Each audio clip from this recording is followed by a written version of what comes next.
British police have charged Nigeria's former Minister of Petroleum with bribery offence.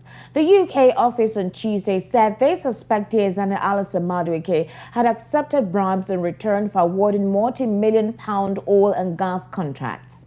The 63-year-old ex-minister served during the administration of former President Goodluck Ebele Jonathan from 2010 to 2015. To talk more into this, we still have with us in the studio Dr. Olawale Olatubi. Thank you for being patient with us. And Mr. Chukwuma Okoro, who also joined us virtually, thank you for staying with us. Is it any surprising that you're hearing this information about Diezani Allison-madueke, considering the fact that she still has financial fraud-related cases in Nigeria? And this question is for you, Chukwuma Okoro. Esther, I'm not surprised. I saw it coming because the investigation is not happening in our jurisdiction. It's happening in the UK.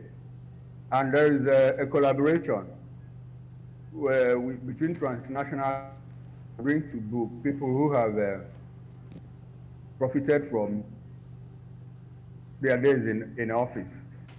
In this case, it's a case of $100,000 bribery allegation leveled against Diezani, and it's coming from the international unit of the UK's National Crime Agency. And according to Andy Kelly, he said pointedly, these charges are a milestone in what has been a thorough and complex international investigation.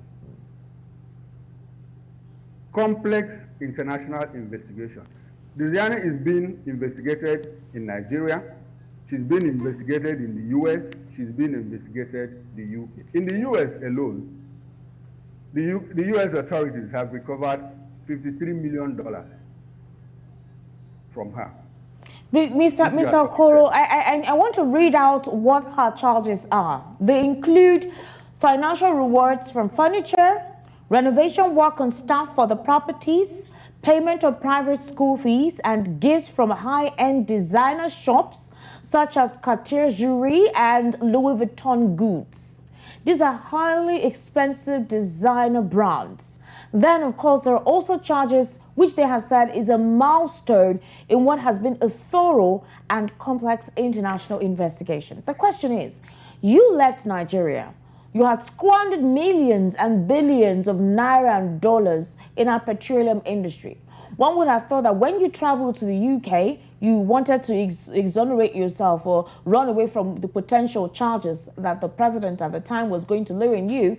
You went to the UK and did the same thing when you know that the system there is different from how the system here operates.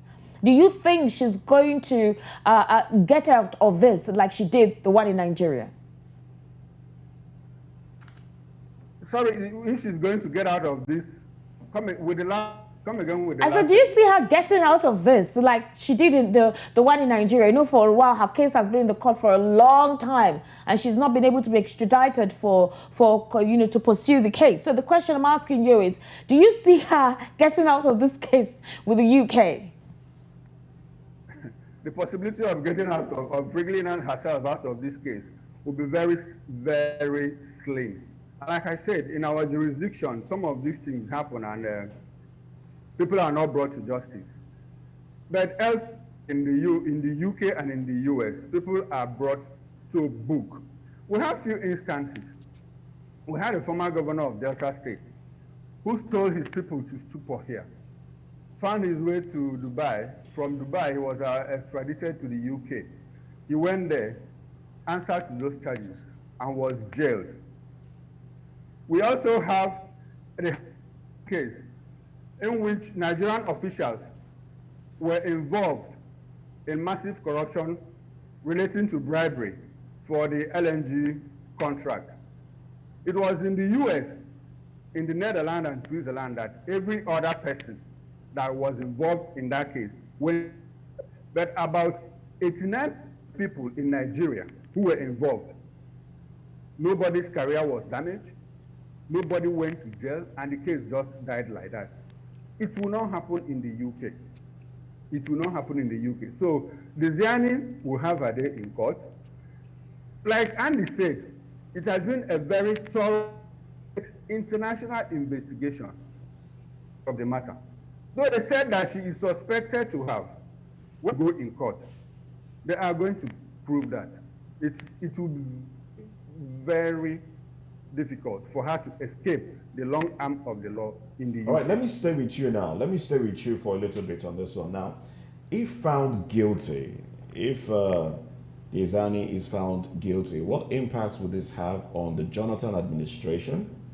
All right, and what impacts would it have on the petroleum sector, the corruption that we have talked about in the petroleum sector? Well, it's a huge impact. The Jonathan administration has nothing to lose again, apart from what happens to it on the pages of history. They are there, they have left, they are gone. Every Nigerian knows that the petroleum industry has been a cesspit of corruption, even as we speak today. So I wonder the kind of impact the judgment will make. It will just reinforce the belief of Nigerians, the understanding of Nigerians that, look, these guys have been taken aside for a very long time. But it will be an indictment on the Nigerian judiciary as well, that in all of this, all these high profile of them was adjudicated to a conclusive end in Nigeria. All of them have been outside, or few of them have been outside. So it puts a big question mark on the vibrancy of our judiciary, how people trust the judiciary. You know, like one of my lecturers said that justice is the will of the stronger party. We have strong parties here who do all sorts of things in Nigeria, and they are not brought to justice. But when they go outside, the long arm of the law catches up with them. All right, Dr. Olawale. Apparently, this case has been since October 2015. She and 4 others were actually indicted. Her passport was seized. She was granted bail. So apparently, the UK court has done a long stretch of investigation from that 2015 up until now. But let's look at the Nigerian system itself. This woman, there were evidences. In fact, I think last year, her property was searched. They got some intimates where, you know, diamonds worth about almost $1 billion of beads tied on her bra. It was even put up on display, and a couple of other very expensive items that were found in the house that, you know, the EFCC said would be forfeited. But we've not heard anything else. We've just heard the EFCC have tendered this. They want to extradite her. They're working in collaboration with the international community. However, since this information came to light, the EFCC has been mum. Why? You know, you see, this case has been since when former EFCC chairman, that was Magu. Yes. That was in 2020, I guess. And, you know, she ran away. She went on exile. She went on exile to the UK. And since then, also UK too had some, I've been investigating about her. Why I feel UK don't want to bring her to Nigeria, they really don't trust the judiciary system of Nigeria, because they're having some investigation on her.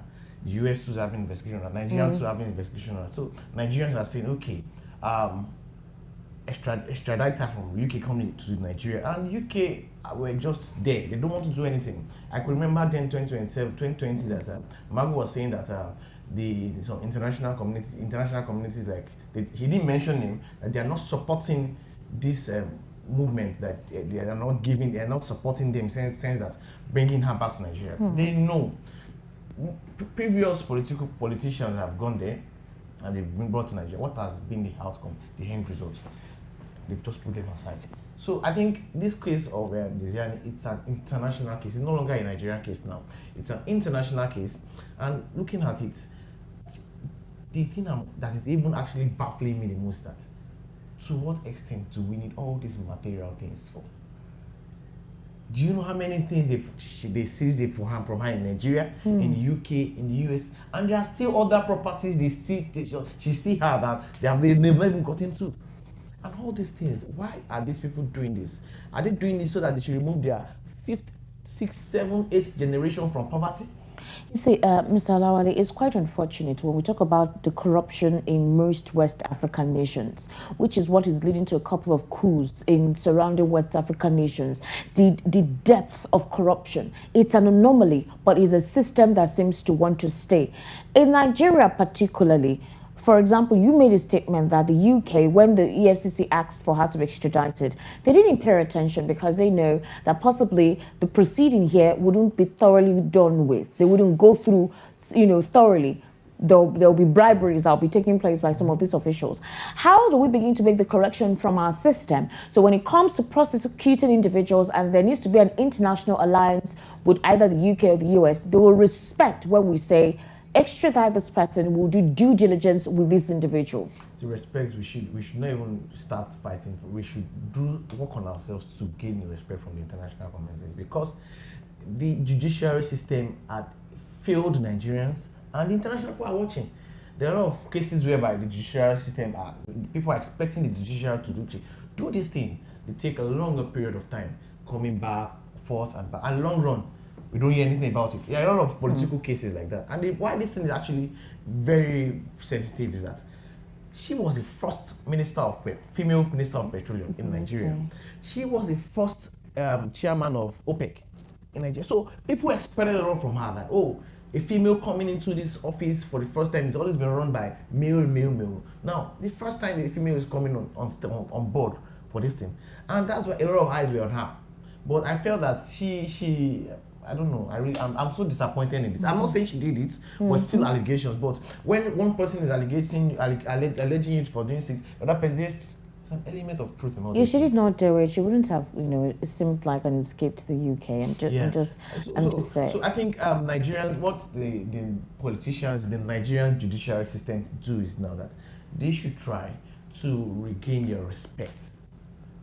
Did I say regain? Did I say regain? Did I say regain? Like, the respect was there initially. When you say regain, that means the respect was there initially, so they should regain it. There has not been respect. There have not been respect. Even right from the military days, politicians have been looting money to the UK, to the US. Even after Abacha died, years after he died, money he looted are still coming to Nigeria. That's the gifts that keeps giving. Gifts. From beyond the grave. So I think this thing still put a dent to Nigerians' name when it comes to corruption. Every time this thing happens, when they talk about corruption, so they should just keep talking Nigeria. Now, corruption now, people are just talking about this Yahoo guys. See, forget about Yahoo guys. The politicians are even more than these Yahoo guys. The video came out yesterday where Diezani was talking about the Yahoo guys, how they've dealt with Nigerian public space and everything. And people were like, okay, even your case is even more. There's no difference between our case and Osh Poppy's case. Sorry to say. So, Mr. Chukwuma, are you still with us? Mr. Chukwuma? I believe he is. Okay. Can Mr. you hear us? Okoro, if you are with us, okay, great. Now, first, just recently, a politician in Nigeria was accused of some wrongdoing and is serving jail term. That's Ike Ekweremadu. And now another Nigerian political figure is going through a court case in the UK, and I'm talking about Diezani. How can Nigeria clean up its image now? Because this seems to be buttressing the fact that some international figure have attributed Nigeria to be a fantastically corrupt nation. A hub. Yes, this seems to be buttressing that. So how can we clean up this image? What should government do? What can individuals do? What can Nigerians in Diaspora Commission do to clean up this image? Well, the system actually needs to be cleaned up. Unfortunately, it is not only the judiciary that needs to be cleaned up. The entire system, the executive, the judiciary, the legislature. What we all need to do, what the Nigerian people need to do, is to do things right. The buck stops on the table of the executive to do things right. In a case where the executive controls, or rather the legislature and the judiciary are under the thumb of the executive, there's not much we can do. We can't go far. If you look at, we have cited instances of the corrupt political leaders who have evaded justice here, but outside, the long arm of the law has caught up. The allison-madueke case that you mentioned, incidentally, is not a political case, so to say. It has to do with another thing that borders on his person, but not about his actions or his acts in his. The system needs to be cleaned up. How? The legislature should also do right, just like the executive. Moses, it's difficult to put these things in proper perspective. Across board, from top to bottom, everybody, both the leaders and the led, everybody needs to do right. Everybody needs to do right because we have become a laughing stock in the international community. We have become a laughing stock. So we need to do things right. And the only way we can do it is to start electing good people into office. Unfortunately, we have a petition in court against someone who is now supervising the nation. And the case borders on corruption. The cases border on corruption outside Nigeria, and we are battling so hard to get information from outsiders that we will use to prosecute our own people. What it means is that Nigerians have reposed their trust, the judicial system outside of our nation. There's something I want to say now. Diezani had $53 million recovered from her. If you times $53 million on a conservative rate of 800 naira, that gives you 41 billion 400 billion naira. If you look at the bill of quantities to construct in some states 1 kilometer of road is 500 million naira. Now, give or take, factor in inflationary trends and all whatever, topography, say 1 million naira. That 53 million naira will get 41 kilometers of road for a state like Bayelsa. And the UK also is trying to recover $130 million from former governor of Delta State, MC Buri. If you do the conversion, that gives you 104 billion naira. That gives you 104 kilometers of road for a state like Delta State. So what are we talking about? Mr. Chukwuma, to buttress your point, JP Morgan recently released how much is in the reserve. They say it's 3.7 billion, not $33 billion. The question now is, how do we begin to revamp? Because if you have an administration of former President Muhammadu Buhari, who says he was all about anti-corruption, and we saw the foreign reserve under his administration deplete to that level, what does that say about whoever we may think is possibly a political saint? I didn't get the last thing you said. What does that say about what? Mr. Chukwuma, did you get my question? I got it, but I didn't get the last word. You said, and I said, who do we now term to be a political saint? How do we decide the kind of leadership that will be corrupt-free? It's by voting in the right people. It's just by voting in the right people. I don't want to start names. Nigerians know who the right people are. Nigerians have record served when they were in the local government, how they served when they were in the state government, how they served or how they've conducted their private businesses. We have had papers fly around about people who were accused of hiding money in the Pandora documents here and there. After all I'm said, investigations didn't point a finger at that person, at that fellow. And he's not just the only person. We have several other Nigerians, few and far between, who are able to hold their heads high, who walk tall in the international community. People that we are able to say, look, this person is good. These are the type of people that we should vote into government. And about the Buhari case, it's unfortunate that he rode into power on the crest of integrity corruption. But we are contesting now between Jonathan and the Buhari administration, which one was more corrupt.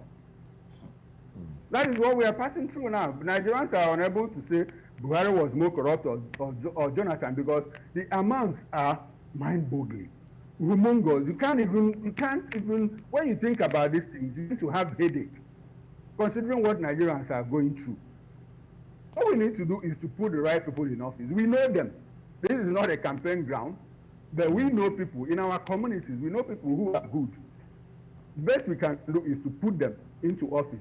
And the system also needs to be reconfigured. Most times you see good people enter into office, but the system inordinately changes them over time. Excellency, this person, people kowtow to them, and before you know it, they build a wall around him, they form a cabal. Buhari as a person might not have been he might not have been dirty as an individual, but the people that surrounded him. So we should start holding about how to run our government, how to structure the system, and now cut off all these excesses that lead people to being corrupt. All right then. Well, thank you very much. Now, lastly, as you also give your parting thoughts on this, do you think we have the right people right now? Because even the youths that are yet to get into, the government offices are aspiring to loot as much as they can. Do you think we can find the right people? The thing is that to fight for corruption, let's forget about the politicians now. Okay. Let's come to the home, the family. Let the father and the mother talk to their children, uncles and aunties. Stop being corrupt. Which party are you? Are you controlling like 10 people? How are you managing funds? Talking about organizations, professional organizations, our corruption level at that place is very high. Let me give you an instance. 2 days ago, a client of mine in the UK called me and said he wanted to send me money to his father. He said, I was like, why? You have siblings. He said the last time previous time he has been sending money to his siblings, the same mother, the same father, to the father. They remove part of the money to give for themselves and give the father.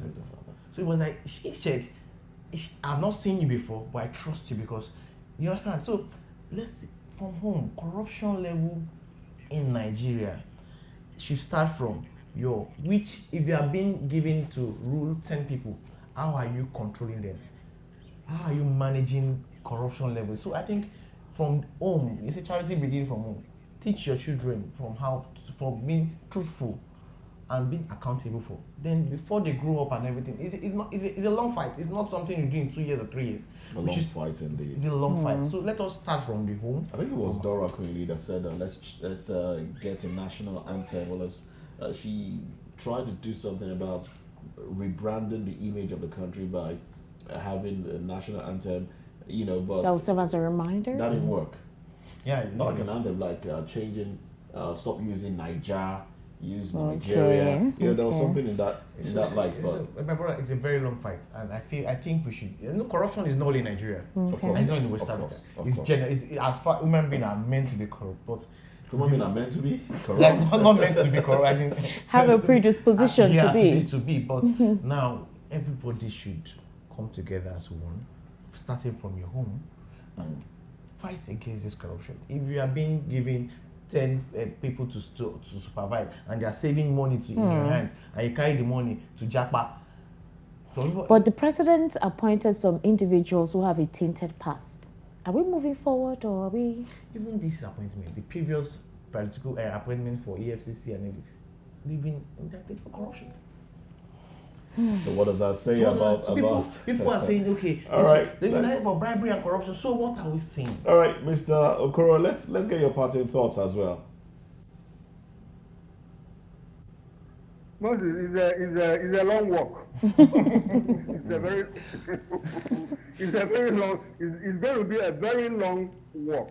And we should also try to find out that in other climes too, options, even in the United States, what we are talking about now is the level option. We need to bring it down to the barest minimum. And like Wallace said, the family is a good starting point. But before we start talking about the family, the political leadership is point as well. If leaders do right, the followers will follow right.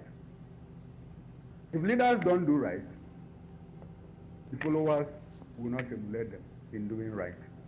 So it's Nigerians have cut out for us in fighting corruption. In any little thing you can do it well. Unfortunately, it's across board. In the universities, someone said that Nigeria is truly a classless society because you take somebody, appoint a person as local government chairman, he behaves exactly as a governor would behave. If you take a governor and appoint him a local government chairman, he behaves exactly as a local government chairman would behave. If you make someone a president, he behaves exactly the same. He says, if you talk about corruption, Nigeria is a truly classless society because everybody behaves alike. And when they say everybody, they don't mean that 220 or 30 million Nigerians behave the same. We are a significant proportion of the people. In a situation where if you have 200 million people and 180 million or 150 million people behave alike, my brother, it has become a stereotype and it's typical. So we need to do right, individually and collectively.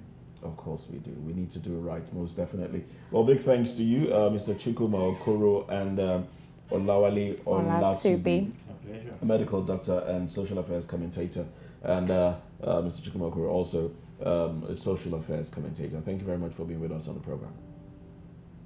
Thank you. Let's go into. Thank you. Now let's go straight to business now. From the world of business, manufacturers have spent at least 7.9 trillion naira to import raw materials in the past 3 years. According to manufacturers, the high raw materials imports bill is due to operators' decision to source foreign exchange from the parallel market at high rates following the shortage of FX at the official market. An analysis of the foreign trade reports of the National Bureau of Statistics also showed Nigeria was only able to export raw materials worth 1.177 trillion naira during the period, leaving a balance of trade deficit of 6.1 trillion. A breakdown of the data showed that in the second quarter of 2020, manufacturers imported raw materials worth 570.6 billion naira. The figure increased to 710.2 billion naira in the third quarter of the same year, before increasing further to 715.7 billion naira in quarter four. Now, further breakdown of the data show that in 2021, raw materials imports by manufacturers was 2.9 trillion naira. It slowed to 2.4 trillion naira in 2022, while 555.4 billion naira worth of raw materials was imported in the first quarter of 2023. Now, the major raw materials imported during this included cane sugar from Brazil, milk preparations from Ireland, mixtures of odoriferous substances from Ireland and Swaziland, and lubricating oils from the Netherlands. According to the Manufacturers Association of Nigeria biannual economic report, the manufacturing sector's local raw material sourcing averaged 52.8% as against 51.5% recorded in 2021. Interesting. Interesting indeed. Now, going on to another business story. In a bid to enhance transportation efficiency and address growing concerns over fuel costs, the Ministry of Transportation has announced its plans to procure a fleet of electric vehicles Now, this move is expected to not only reduce the carbon footprint, but also contribute to the ease of movement for commuters nationwide. Now, the newly sworn in Minister of Transportation said Saeed Al-Khali disclosed this in Abuja on Tuesday when he resumed duty at the ministry. According to him, with the procurement of these vehicles, there will be a decrease in the expense of transportation costs, which is presently high because of the elimination of fuel subsidy. He also stated that the Ministry of Transport must assume a leading role in improving the public transportation sector to support the numerous policies that are geared towards providing democratic dividends that are accessible to ordinary Nigerians through effective provision of public transport that is secure, affordable, and convenient across the country. The minister further noted that he would rehabilitate the rail transport sector, targeted at ensuring secure and efficient operations, and that will be a good thing. At least, if that is done, we'll see a stop on attacks at the trains and passengers of the trains. Well, those are the business stories that we have. All right, we're moving on to entertainment. However, before we do that, we'll take a breather and then we'll be right back.